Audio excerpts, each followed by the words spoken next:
Best-selling author and American psychologist Mary Pfeiffer said this: "We live in a world filled with language. Language imparts identity, meaning, and perspective to our human community. Writers are either polluters or part of the cleanup team. Just as the language of power and greed has the potential to destroy us, the language of reason and empathy has the power to save us. Writers can inspire a kinder, fairer, more beautiful world, or invite selfishness, stereotyping, and violence. Writers can unite people or divide them." In this book show podcast, host, confidence coach Susan Axelrod asks women authors a simple question: which kind of writer are you? She invites each guest to step into the confidence zone to proclaim how her book can inspire. If you are seeking inspiration to create your legacy, take out your pen and pad. Your book, My Time, starts now.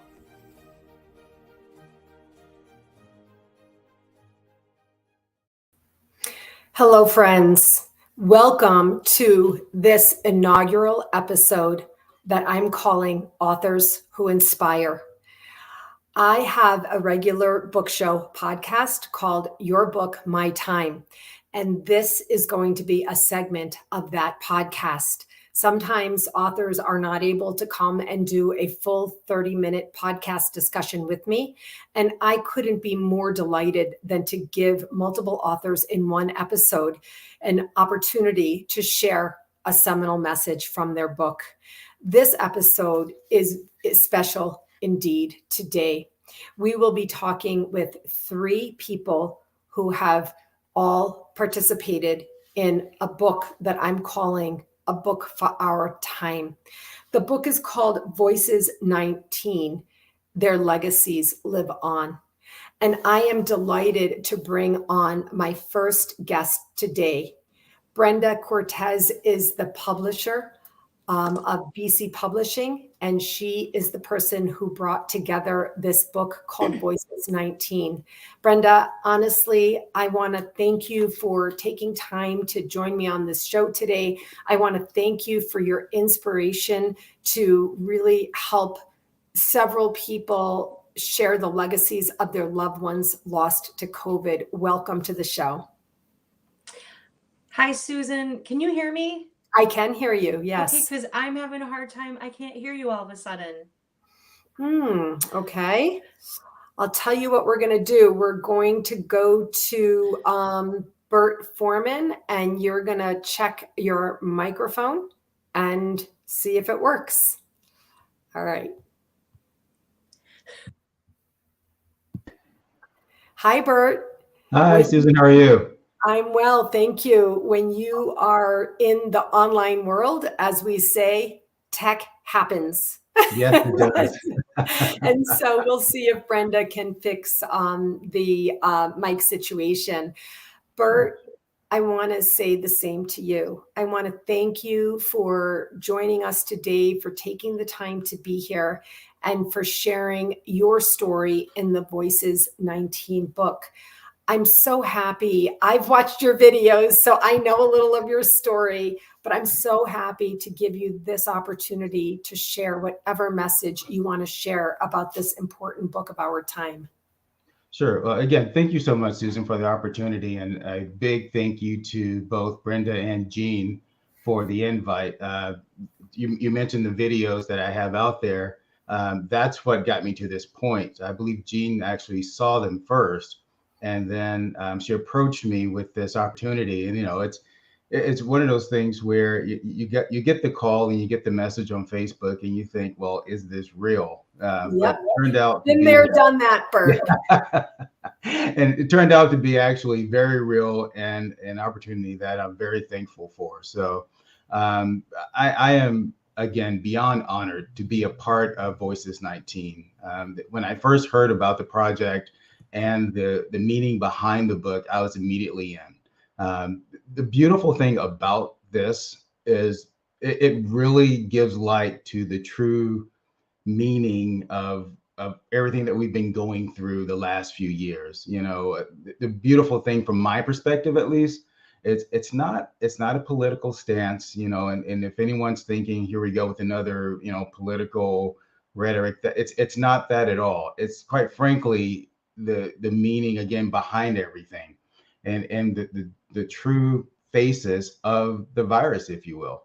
Mm. There's I've been asked several times, what's different? What makes you think that losing your brother is more special than me losing someone else? And it's not. It's not more special. Mm. But the circumstances are quite different if you look at how the disease process and the virus kind of took over the world. There's a lot of things out there, and we've all experienced loss. And my heart goes out to every single person out there who has experienced loss. And again, this is part of that, right? In my video that you saw, it's loss is part of the journey. And that's now what this book is really all about. How do we turn this loss into, I want to say, a positive? And the positive that I choose to see here is that as we hear about all the numbers about COVID and we hear about all the negative things about COVID, we forget that there are lives behind those numbers. Those numbers mean something to the rest of the world, but to those specific folks who have been impacted by loss due to COVID, those losses take on a completely different meaning. And so what we really want to do with this book is not share opinion or political insight. It's truly to keep the legacy of our loved ones going and to make sure everyone understands that behind every number, there's a face, there's a person, there's a family, and there's a legacy that's been impacted. And so as I share the story about my brother Vince, I make sure that I embody Vince. I make sure that I tell his story as much as from his perspective as I possibly can. And one of a couple of things about him was he just loved family and he loved to laugh. And so as folks are reading the book, again, I've heard this, I don't want to be sad by reading all these sad stories. You may be surprised to find out that you may laugh at some of these stories more than you cry. But either way, both are okay. Again, it's all part of the journey, laughing and crying. It's all part of the journey. So we really I just want to say that we're going to share a link to your YouTube channel in the comments. And I loved learning about Vince, but I really want to say that you're doing that so well. You could see the transformation of your voice from before COVID to after losing Vince to COVID. And, but really my website is called whatwillyourlegacybe.com. Bert. And so I love what Brenda Cortez has done to bring together the voices of 19 people sharing the legacy of the loved ones lost to COVID. And so I really want to thank you for bringing Vince to us. And I want to ask you, how do you think he would feel on how you're doing with that? I want to believe he'd be super proud right now. As much as we teased each other and gave each other a hard time, and being brothers, rarely said, "Oh, hey, a big bro, little bro, I'm proud of you." I think this would be one of those moments where he would actually say, "I'm proud of you and thank you." And hey, Bert, you really were listening and watching all those years as we grew up together, and you really do know what's important to me. Yeah. How much older was he than you?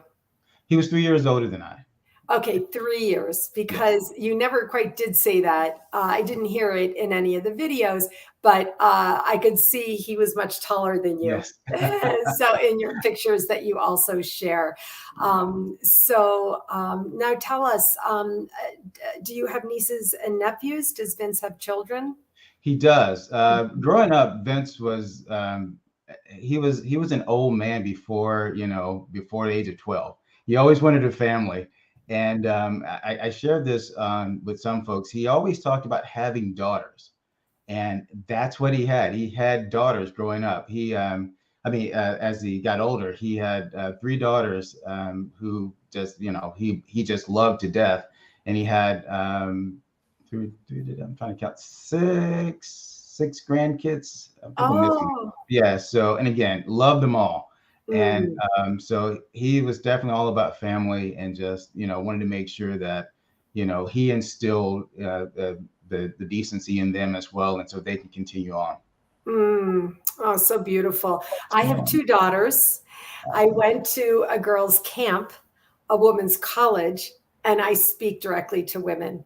So I Excellent. just want to say directly to Vince's daughters, I love you too. You're my daughters too. And Awesome. so, Bert, thank you so much. Thank you for the time and energy that you put towards keeping Vince's legacy alive.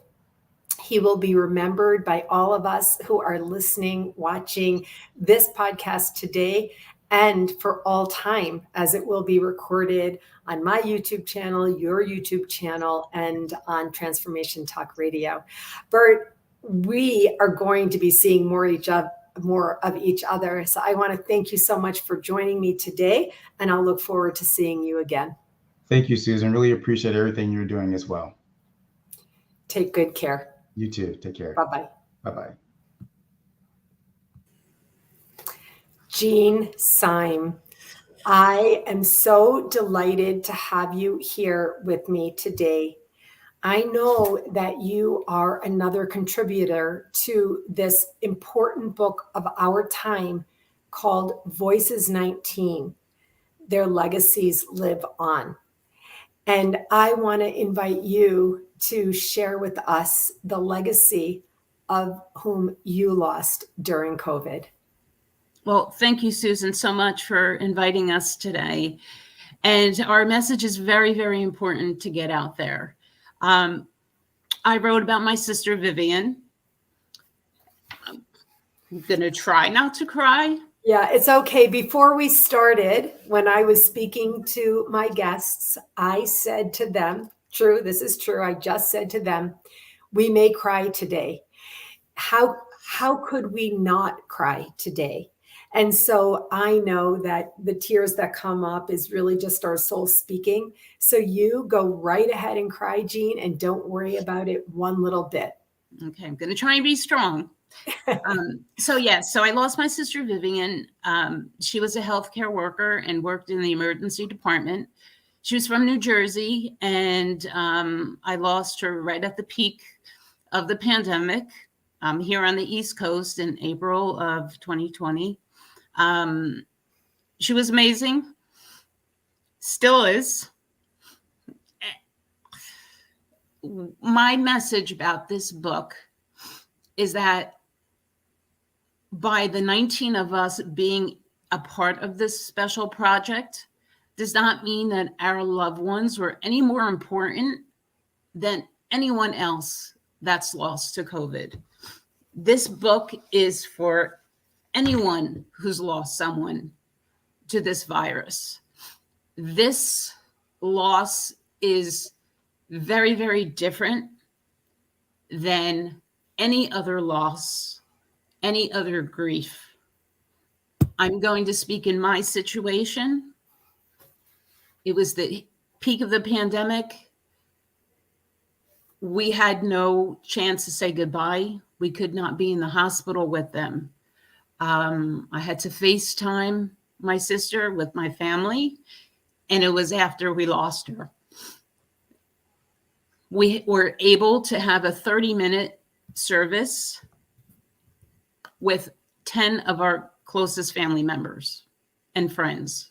How do you choose 10 people? I don't know. We were unable to witness her burial. We could only have one person witness her burial in the cemetery. There's no closure. It's like no other experience that I have ever had. I would never wish this on anyone. Here we are 2 years later, and the pain is just as difficult as it was the first day. Actually, I think it's worse because we were numb in the beginning and going through the motions to get things done. And now the anniversaries are starting to come up again for the 2-year, and it's just like reliving it all over again. So my main message is to say, yes, dear. I'd be sorry to interrupt. I'm interrupting because I want to say this. That picture that you just painted is the picture of countless people, families, countless families. Yes. So I really want to say thank you so much for really helping us understand the truth, the reality, the difficulty, the total trauma and shock of what it felt like to lose someone. We are not here to make political statements. We're here to love each other and to support each other and to gather together to honor the legacies, to cry if we need to, and to laugh a bit also. Yes. Yes. My sister would want that. She would say, what is the big deal? Why are you making such a big deal? And you know what? That was one thing that we were very, very specific about. There's no politics in this book. Everyone has their own personal views, but this is not the platform for it. This project is to focus on our loved ones and to celebrate them and to put the face behind COVID. The faces of COVID. There were our moms, our dads, they were our sisters, our brothers, our grandparents, and our children. And it's, even 2 years later, it's still devastating. And people are still being affected by it. And, at the beginning, all they talked about on the news were the numbers. How many people did we lose today? My sister's not a number. Vivian is not a number. And she would have said, what's the big deal? Why are you making such a big deal? She would say that. Yeah, I love that. I love knowing that about her. Right. And I would say to Vivian, you're standing as a shining star, an angel among us, and you're a big deal to us. And so please give us permission to make a big deal, right? Exactly. And the stories are, it's a celebration about their lives, to learn about them, the person behind the number.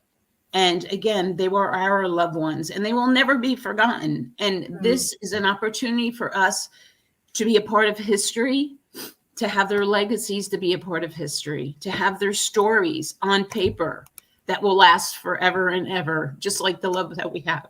Well, Jean, not only are their stories now on paper in Voices 19, but also online. This podcast will be on my YouTube channel, and it will be on my Facebook platform, and it will be heard for years to come by many, many people. And what you've shared with us today really pulls back a little bit of the curtain of what life is like for, as I said, I honestly, by extrapolation of family members and friends who loved the deceased, countless people. And so one of the messages that I share in my work every day as a confidence coach and a soul connection healer is to be gentle with ourselves, be kind to others, and be patient. Because now we're hearing from Jean Sime and knowing that even though you're likely going on with your life day after day, we can see, we can hear, and we can feel the difficulty that you suffer from the loss of your sister, Vivian. And we're so happy to know her and celebrate her with you here today. I want to say thank you so much for joining me today, and give my love to Vivian next time she drops in. Yes. And if I could just add that I would just like to say thank you to the 18 other co-authors of this project, as well as Brenda, for putting this together for us and creating this project together and working one-on-one with her and learning about the COVID community and and what we've experienced and what we're still experiencing and the after effects. And again, it's not just about our loved ones, it's for all of our loved ones who unfortunately we lost, but they will never be forgotten. And this is a tribute to them. So thank you so much, Susan. Absolutely. Thank you, Jean. I'll look forward to seeing you again soon. Thank you. Brenda. Hello. Hi. I want to thank you so much for being here today, for working on this project, for pulling it together, and for, in this case, helping us to learn about Vince and Vivian. I have been working in the legacy space since 2004, when the tagline, "What will your legacy be?" found me. In 2010, I got the domain name whatwillyourlegacybe.com. And so this conversation today resonates so deeply with me. Please share with me the story behind the story of this book. Yes. Well, thank you for having me and Jean and Bert. We just really appreciate this opportunity to share this story. So you talked about your tagline and the legacy. So for me, with my writing business, my tagline is live, share, inspire. So with this book, these people lived. They were real people, and I just felt that their stories needed to be shared to inspire others, in addition to just remembering them and their legacies. And so how I became involved is through Jean. Jean and I are amazing friends. She's an amazing human being, and I'm blessed to have her in my life. But I saw the struggle that she was going through with losing her sister. And I got to hear about the different struggles and the people that she was meeting and getting to know and bonding with different grief groups, for COVID survivors, and different memorials that they were starting. And for me, I thought, okay, well, what's my talent and how could I help? And that would be writing. So I offered to Jean, I said, these people and their stories. And while it would be amazing to, have so many others, but we couldn't have a book full of that many stories. So, Right. Help me choose which ones that we can include in this book. Even though, as Jean said, it's a tribute to everyone that was lost to COVID, and you want to remember them because they're not just a number. Brenda, I just want to say this. I have 3 published books myself. I know that you're a publisher, and we're going to also publish, in the comments, put your links for people to access you and your important skills that you help others with. But what I want to say to everybody watching and listening is this. It is nice and kind of fun and exciting to be in a book. But our point today is for you to share the legacy of your loved one lost during COVID. And there's so many ways that you can do that. This book might be a jumping board for you to, read the other stories, learn what you learn, and it might spark thoughts in your mind about how you can create a loving and living legacy for the person you lost. Right, Brenda? Exactly. Yes. Yeah. I'm so honored just to be part of it and, bring all of these stories together and, comb through each one. And yes, it wasn't an easy task to sit and read every story. But like Bert said, they're not all sad. Yes, there might be some sad parts. Definitely. I've sat at my computer working on editing and tears, but then also laughter and smiles, because I got to know each of these people. And when you look at the beginning of their chapter, there's their face looking back and smiling. And I just feel like I am looking into their souls. And I feel like I know so much about each and every one of them. I just got another intuitive hit, Brenda, that I'm always looking for ways to engage younger generations of people in soul work. And I realized this book is going to become a tool for people who did lose loved ones to COVID and have children or grandchildren. And it may become a way that if you read some stories about other people, that you can encourage younger people to give voice to their memories of these loved ones lost. And it might spark family conversation. Hey, let's write our own book. Let's put a video slide presentation together. Let's do anything to keep their voices alive, because this is where healing comes from, right, Brenda? As a publisher, I know you know that. Mm-hmm.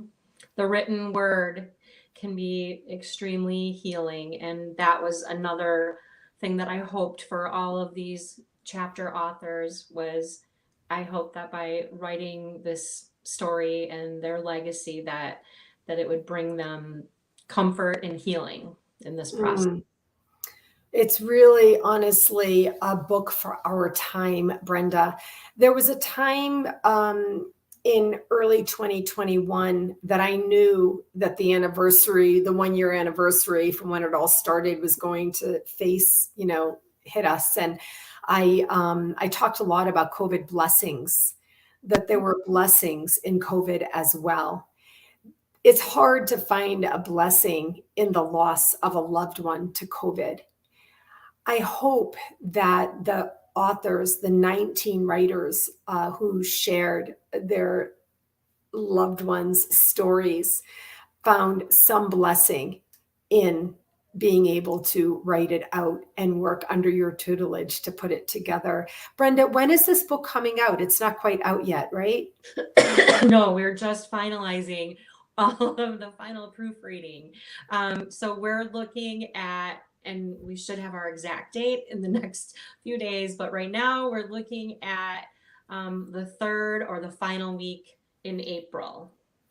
Great. Okay. So Brenda and I were in touch, and when you're in soul work, we don't wait. We get right to it. We come together, we gather in community, we talk about it, we share what we do. And so, friends, there will be a link to the page where you can pre-order this book in the comments.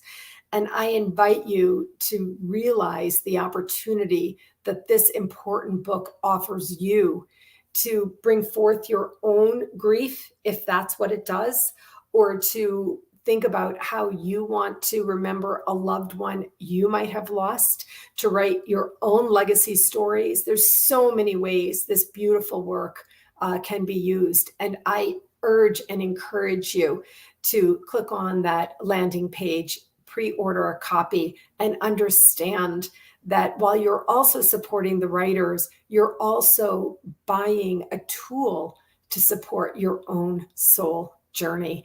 Brenda Cortez, this is not the last time I'm going to really hear from you either. We have a lot to talk about because I work with writers every day, a lot of people who need a publisher. And so I will certainly stay in touch. I want to thank you again for joining me here today, and for the commitment that you had as a publisher creating this amazing anthology, really a book for our time, Voices 19. Thank you very much, Brenda. Thank you, Susan. Take good care. I'll see you soon. Okay, bye.